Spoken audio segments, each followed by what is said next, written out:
किंमत 12 रुपये आहे. रस्त्यावर ट्रॅक्टर मधून जाताना कुणी एक ऊस घेतला तर शेतकरी हसून बोलतो, अजून घ्या, यात काय एवढं. परंतु मॉल मध्ये साधी कॅरी बॅग फुकट मिळत नाही. तो शेतकरी आहे. शेतकरी जगला पाहिजे. कारण कितीही इंडिया डिजिटल झाली तरी भाकरी काही आपल्याला डाउनलोड करून मिळणार नाहीये. शेतकरी जगाचा पोशिंदा आहे. म्हणून मी चिखलोड येथील इयत्ता 9वीची विद्यार्थिनी कोमल रतन त्रिभुवन आपल्या समोर विषय मांडणार तो महाराष्ट्राचे आराध्य दैवत श्री छत्रपती शिवरायांच्या स्वराज्याला, बाबासाहेब आंबेडकर यांच्या राज्यघटनेला, महात्मा ज्योतिबा फुले यांच्या शैक्षणिक क्रांतीला, माता जिजाऊ, माता सावित्री, माता अहिल्या यांना त्रिवार अभिवादन करून येथे उपस्थित माझे शेतकरीचे बंधू आणि भगिनी, शिक्षक आणि सुईच्या टोकासारखं बारीक निरीक्षण करून दुधाचं दूध आणि पाणीचं पाणी करणारे परीक्षक सर्वांना माझा मनपूर्वक नमस्कार. मी तुमच्या समोर विषय मांडते शेतकरी राजा उभ्या जगाचा पोशिंदा. मित्रांनो, माझा बाप शेतकरी राजा उभ्या जगाचा जरी पोशिंदा असला तरी आज माझ्या बापावर काय परिस्थिती आली आहे ते तुमच्या समोर मांडते. खुर्ची आणि टेबलाच्या मध्ये ढेरी तट्ट दाबून बसलेल्या साहेबाला सखाराम आदराने बोलला. ओहो, खुर्ची आणि टेबलाच्या मध्ये ढेरी तट्ट दाबून बसलेल्या साहेबाला सखाराम आदराने बोलला. धन्यवाद साहेब, धन्यवाद. तुम्ही गोष्ट समजून घेतली या दुःखाची आणि फाईल मंजूर केली साहेब पाण्यात वाहून गेलेल्या पिकाची. आभार, मनापासून आभार म्हणत हातावर त्यानं खडी साखरेचा प्रसाद ठेवला.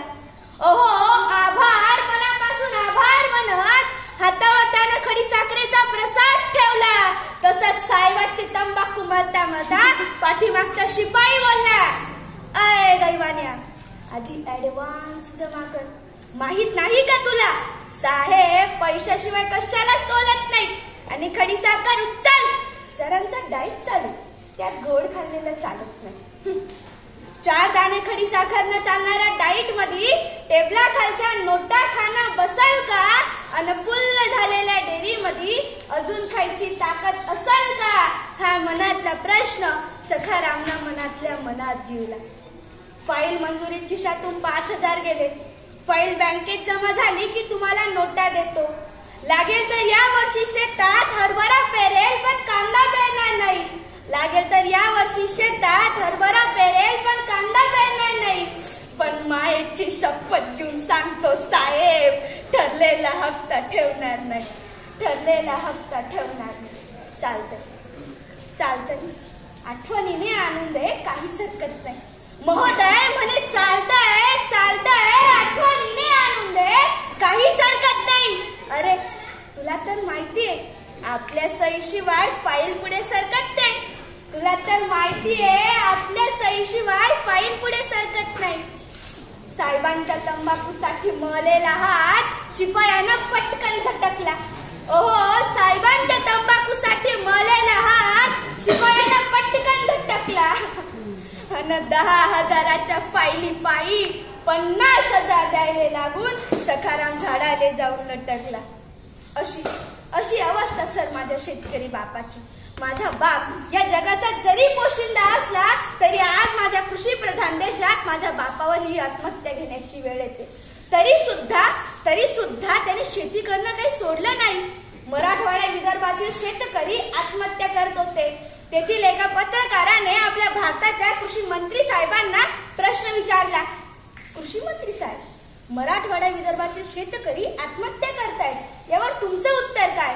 तर आपल्या भारताचे कृषी मंत्री म्हणतात, मराठवाडा विदर्भातील शेतकरी आत्महत्या करतात ते त्यांच्या प्रेम प्रकरणामुळे आणि दारूमुळे. हाच पत्रकार, हाच प्रश्न आणि हेच उत्तर घेऊन मराठवाडा विदर्भातील एका शेतकऱ्याच्या मुलाकडे येतात आणि विचारतात त्याला, बाबा रे, तुझ्या वडिलांनी आत्महत्या केली ती प्रेम प्रकरणामुळे, असं आपल्या भारताच्या कृषी मंत्र्यांचं म्हणणं आहे. यावर तुझं उत्तर काय? तर जरा लक्ष देऊन ऐका मित्रांनो, तो मुलगा काय म्हणतो.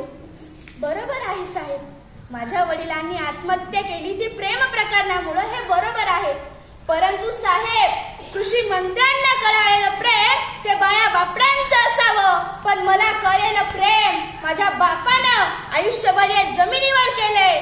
आकाशातून पाऊस पडला नाही आणि जमिनीतून पीक उगवलं नाही. साहजिकच आहे नाव साहेब, माझ्या बापाची प्रेम कहाणी अपुरी राहिली. साहजिकच आहे नाव साहेब, माझ्या बापाची प्रेम कहाणी अपुरी राहिली. मित्रांनो, सरकारी कर्मचाऱ्यांना टाइम ड्युटी आहे, तशी माझ्या शेतकरी बापाला आहे का? नाही. जेव्हा लाईट येईल तेव्हा शेताकडे धावत जावं लागतं, जेव्हा पाऊस येईल तेव्हा पिकाकडे पाहावं लागतं आणि घरचं टेन्शन काही कमी असतं का हो? तरी सुद्धा माझा शेतकरी बाप या जगाला पोचण्याचं काम करतो. मित्रांनो, सचिन तेंडुलकरने 15,000 रन पूर्ण केले म्हणून भारत सरकारने त्याला भारत रत्न दिला. परंतु माझा बाप हा बांधतर तो बाण लाखो रन पूर्ण करतो, त्याला भारत रत्न तर सोडाचं, साधं गुलाबाचं फुल कोणी दिलं नाही. मग मला इथेच हा प्रश्न पडतो की माझा भारत देश हा कृषी प्रधान देश आहे की क्रिकेट प्रधान? मित्रांनो, शिवरायांच्या, शाहू महाराजांच्या काळात शेतकऱ्याला प्रथम क्रमांक दिला जात होता. शेतकऱ्याच्या मिरचीच्या देठालाही हात लागता कामा नये अशी शिव आज्ञा होती. परंतु आज चित्र बदललंय सर. आज माझ्या शेतकरी बापाला कुणी विचारत सुद्धा नाही. सर, कांदा लागणीपासून, कांदा निघणीपासून, कांदा खांडून, ट्रॅक्टर भरून, मार्केटला जाऊन भाव व वजन कळेपर्यंत माझ्या बापाच्या मनात एक भीती असते. मी आणि माझ्या परिवारानं केलेल्या कष्टाचं चीज होईल का? मी आणि माझ्या परिवारानं केलेल्या कष्टाचं चीज होईल का? आणि आता तर कांद्यावरच निर्यात बंदी आली सर, कांद्यावरच निर्यात बंदी आली. जाता जाता पुन्हा एकदा हेच